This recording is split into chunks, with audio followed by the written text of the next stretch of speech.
To fix the Frigidaire washer E5 error code, start by understanding what this code typically indicates. The E5 error code usually signifies a problem with the washer's temperature sensor or its associated circuit. Begin by checking the power supply to the washer, ensuring it is properly plugged in and the outlet is working. Next, verify that the washer's water supply hoses are not kinked or blocked, as this could also trigger the error code.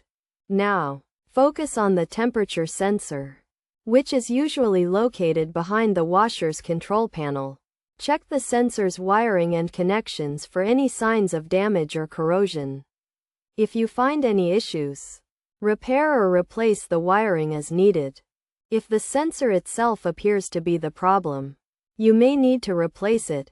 This typically involves disconnecting the sensor from its mounting clip and unplugging it from the washer's control board. Install a new sensor, ensuring it is securely connected and mounted. In some cases, the E5 error code can be caused by a faulty control board. If you have checked the sensor and its wiring without finding any issues, it may be necessary to replace the control board.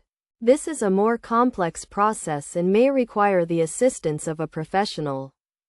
To prevent future occurrences of the E5 error code, regularly inspect and maintain your washer's components, including the temperature sensor and its wiring.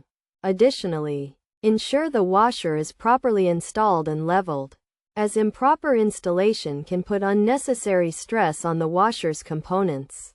By following these steps and taking preventative measures, you should be able to fix the Frigidaire washer E5 error code and get your washer working properly. Again, remember to always unplug the washer before attempting any repairs to avoid injury or further damage.